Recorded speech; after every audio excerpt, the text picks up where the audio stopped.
And so at last we come to the final review of the final Gamera movie, at least in the order I'm doing it. The 8th Gamera movie, this is Gamera the Super Monster. And this is a really weird beast of a movie. I mean, really just in terms of insanity and off-the-wall oddity. This movie triumphs over many movies I've seen in general, not just the Gamera series, which itself is kind of loopy and has some weird moments in it. You know, the Olympic pole swinging and the cutting in half of things in Gamera vs. Gyos, and you know, it's really kind of weird, and this one definitely tops the weird scale. This is actually a different entry in the franchise, though. Much like Gamera vs. Virus, it is more of a clip show. It does have a lot of clips. I'd say the majority of the movie is actually clips, and there is actually no new fights either. And you would assume this movie is awful because of it, but in fact, you would be wrong. Because, well, actually, you would be right. It is awful, but at the same time, it is kind of an enjoyable awful that you just can't help but relish if you're at least in the same mindset as I am. If you like bad movies, you're going to love this movie, because it's definitely bad. The plot involves actually the pirate ship Xanin, who I couldn't quite tell was actually just the name of the ship, or if it's a sentient ship, because it's referred to as both the method of transportation and the person that its henchman Giruge talks to, so I'm not sure how that works. Anyway, it is tracking down these 3 space women who have superpowers, and shit you not. They have these super-heroic outfits on, and they have this dance, which I'm not even sure I can emulate that, but they go, and then they wave their arms like this, then go back like this, and poof, they're transformed due to the magic of digital effects. Or time-lapse editing. Not even. I'm just cutting. The magic of cutting. At any rate, though, this movie is actually quite different from the other ones, because this is a very weird plot, even for Gamera, and it gets even weirder as it goes on. The movie basically revolves around the Kenny interacting with these 3 spacewomen, and the spacewoman trying to dodge pirate ship Xanin's henchman, Giruge, who's this girl, evil spacewoman, who has disguised herself and communicates with Xanin through this watch she has, and she summons the monsters that they have supposedly on this other planet. And again, the movie works on a series of clip show basis where there is new Gamera footage. They actually do introduce Gamera in a new suit here, and I'll get to that a bit in a minute. But the story itself is really kind of neat, due to some really clever editing that actually kind of works. And I had a lot of fun with this movie regardless. There's enormous plot holes to the point of where you just throw up your hands. You gotta give into it, otherwise you're just not gonna have any fun with it. And that's what this movie's really about. It's true that if I had watched some of the earlier movies closer to watching this one, I would have found it maybe more of a disappointment. But give yourself a nice break in between movies, and although I have a very good memory, I did remember the fights as I was going. It was a nice tribute, actually, to end my review series of Gamera on, because it was nice to go back and see not only the old fights, but how it had evolved and what it had turned into, and it was just a whole mess of fun to deal with. I'll get into it a little more in a minute, but the characters, like I said, these 3 space women, who can best be described as the cute one, the dyke, and the boring one that does nothing and differentiate herself from the others. Now, I don't mean to be rude here, I really don't mean to be rude, but it is really silly. The characters, they don't make any sense, and I don't understand half the reasoning. They actually go out of the way to explain plot holes in their characters really amusingly enough. We don't learn anything about them. It's just the Kenny that that we always see in these movies. He gets a turtle this time, and that is one thing I did want to mention, actually. This kid gets a turtle, and composes a piano, because he plays piano. He composes a piano piece for it called the Gamera March. Gamera exists in this universe as a pop culture icon. We see him in comics, and note that there is movie screens of him in this movie. Now, this is really bizarre, because from what I can tell, either this kid, A, wills his turtle to become Gamera once these monsters come, or the space women, use their power to revive Gamera. But that scene where they were supposedly doing that actually seems like they were interrupted and doesn't do anything. So I'm not really sure how that worked. Skipping over that, though, this is more confusing because, like I said, Gamera exists in this universe, and yet the old Gamera is nowhere to be found. So when this new Gamera comes about, you have to wonder what happened to the old one, right? At the beginning of Gamera the Brave, they actually have the old Gamera die and sacrifice itself, and that's fine. Okay, we know where the gold Gamera went then. It's not like I can't buy there being multiple Gameras, I mean, really, but there was no explanation on that, and I was a little disappointed in that. It was very confusing. I wasn't sure if this was a reboot, or effectively a reboot, or whether it was a sequel, or what. And I also found it really amusing if you get into these kind of consistency issues, logical consistency issues, when how this movie can be set in the 80s, or in 1980, and yet has flashbacks where clearly it is the 60s and 70s. But I will skip that just because, you know, consistency there. This is a clip show movie, so I'll forgive it. But in this circumstance, the effects, I have a tough one deciding on this one. I really do have a tough one deciding on this one because, frankly, the effects were awful. They were awful, and there's no other way around it. The new Gamera suit is not even a suit, it's just a puppet that moves its mouth up and down, no eye movement, no nothing, its arms are always just stuck like this, its jets are always in the back.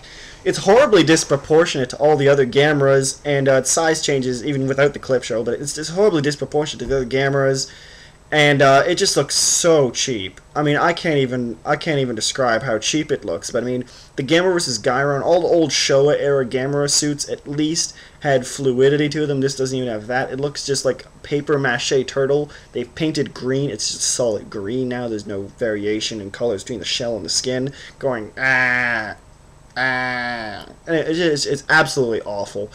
But particularly too, they actually have a lot of digital effects in this one. I guess is the area it's starting on, and they filmed the digital effects on video rather than on film, so you can really tell where they are. It's really blurry when the effects are happening. But overall, though, honestly, it's still a lot of fun to see these things play out because it's one of those time capsule kind of movies where if you take it for what it is, then you're probably gonna have a lot of fun with it. For instance, one of the effects they have, or a bunch of them, these space women to summon themselves to their spaceship or their kind of capsules that they live in. They have this Casio keyboard that they go boo boo boo, and then they teleport there. But they have this kind of weird orange fuzz where it's just kind of going back and forth like an old VCR tape, and really funny that way. But also, I found they have it's very clearly green screened. When they fly, they're clearly just sitting like this, and then they move the background past them. It's kind of, it's kitschy. It's kitschy in a fun way, I think. One thing that does need to be mentioned for the effects, though, holy hell, they just stole Star Wars. And I'm talking about the opening scenes, and this pirate ship Xenon that they have is practically a Star Destroyer. And I mean, I'm not a huge Star Wars fan, so I'm not going to be like, oh, they pirated that or whatnot, but pirated. Anyway, but it's just really noticeable. They've really only changed a couple bits of it. The laser effects look really bad, and there's sizing issues with it. You know, if this huge ship is in space threatening to destroy Earth, and it shoots a laser out of its front, you wouldn't think that laser would miss someone when they jump out of the way. Like, how piddly is this laser, right? Like, where would this ever do any damage, am I right? But anyway, I mean, there's so much to be said about this movie. I'm going to be going over a little time than I would be in normally other reviews. I'll have to apologize for that, but it really is worth talking about in all honesty because there's just a lot of fun to be had here. Particularly, there's two scenes. One of them where this kid's having a dream about Gamera, where they actually use they use Space Battleship Yamato footage, and they intercut it with Gamera. I don't even know what to say to that. I mean, literally 2D animation placed beside the new shitty Gamera suit, and they try and pass that off as realistic. And they didn't even build a cheap model. Like, how hard would it be? A little less hard than just using footage that likely all of you owned at the time, but I mean, Christ, at least put in some effort, you know?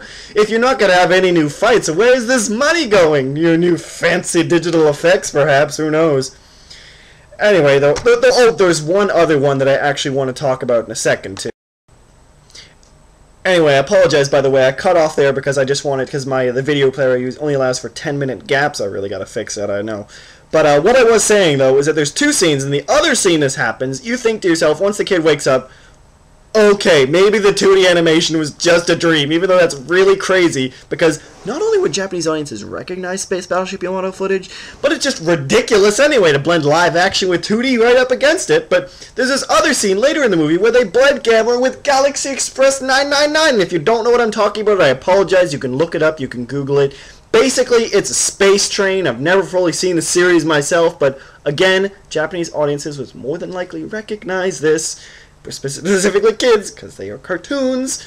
At any rate, it is just absolutely ridiculous, and I burst out laughing. I had to pause the movie. I could not continue watching when the Galaxy Express 999 flies by Gamera, and he's like, ah! And I mean, it just blows my mind. I sound like I'm mad here, and I'm really not mad, because it's just the funniest thing you could possibly see, and I apologize, I may have spoiled it, but I can't spoil the true splendor of what this scene is. It is, you really need to see it. You really need to see it. And they have these kind of cheap digital, like, viewing windows that they have in this movie, and just everything. Like, they have, like, cheap disintegration effects and whatnot. The effects are terrible. Absolutely terrible. One thing that is great about this movie, though, is the editing. And this is not normally something I would comment on unless it plays into the movie very well. And it certainly does here, this being a clip show again. But the editing is actually surprisingly good. They kind of blend all three encounters from each movie with the monsters they use for the clip show into one big fight, and I actually really like that. And by the three encounters, I mean usually monster movies follow this the same thing. They have one major battle with the military, one fight with the main monster where they either lose, retreat, etc. And then the final battle where obviously the protagonist, Godzilla Gamera, wins in the end. They kind of cleverly blend these together, and it's in one case it's very noticeable, and in Gamera vs. Wherein they add a couple of reaction shots with the new suit, making it look extra crappy in the case of that movie. But it's actually done very well, to be perfectly honest, and they follow it up where Zigra is one of the earlier ones, and he dies on a beach. And I realize I'm spoiling some of these movies, but at this point I'm presuming you've watched them. I don't think it's that much of a spoiler to say either that Gamera beats the monster in the end. But also, right after that one, they use Virus, who I actually forgot was also on a beach. So when the main character, also standing on a beach, obviously not the same scene as the monsters, summons the next monsters, it kind of like a geographical consistency to it. It was really cool, and I mean, that too, they have a teleporter where they can go back and forth, rather convenient for the plot. And I think that's actually where this movie really excels, too. Outside of just being absolutely batshit crazy and fun, the editing really actually makes it somewhat believable and tolerable, unlike Gamera vs. Virus, where it's just fight after fight after fight, no introduction or dialogue. It's just literally you're seeing the same footage over again. They at least put some effort into making this seem a little more interesting. There's a couple cute visual gags, one in particular with a poster for Godzilla, although I find it particularly hilarious how this movie thinks it can top the Godzilla series. But at any rate, like I said, the effects are really bad. The design is really good as far as the editing goes and the narrative. I actually found the ending rather nice. Over the course of the movie, maybe it was the character development, maybe it was I was having too much fun, but I actually ended up liking the characters. And I enjoyed the resolution they had, even though, again, it really doesn't make any sense. I won't spoil any more plot inconsistencies, because there's just too many of them to even talk about. And my video is already crazy over long. So, last thing I did want to mention, the music is really different. They actually changed the music for all of the old fight scenes, and they have this more jazzy, upbeat kind of tune, which really dominates the movie. You got a pop song at the beginning, and it really makes it a little more lively. I was a little disappointed that they got rid of the Gamera theme, but what can you do, right? I don't understand why they would do that either, considering, I mean, this isn't really an adults movie. It's not like adults are gonna be like, oh, this is the greatest thing ever, because there's so many plot inconsistencies, and it's just plain silly, and clearly meant for kids with the Kenny as the main protagonist. Anyway, go see Gamera the Super Monster. It's absolutely ridiculous. It's an awful, awful movie. But in all honesty, I had a lot of fun with it. Shout Factory's DVD is again great. You get both Gamera vs. Zigra and Gamera the Super Monster in one $14.99 pack. That's Canadian pricing. And that's a really good deal, frankly, for these kind of movies. Gamera the Super Monster, as far as I understand, has never been available in the U.S. In its original form. Particularly, it's barely ever been played at all here. Apparently, there was one VHS release that didn't have any subtitles, but was still in Japanese. I don't know why they'd even bother releasing that. Regardless, if you like the Gamera movies, go and watch this. It's not a great movie. You'll have a lot of fun with it. I really do promise you that. And I actually really enjoyed this. Stay tuned for my conclusion of my Gamera review series. Like I said, I'll be going over the rankings of these videos, some cool stuff I found when doing these things, and in my experience with the Gamera franchise, and just generally saying goodbye to my good friend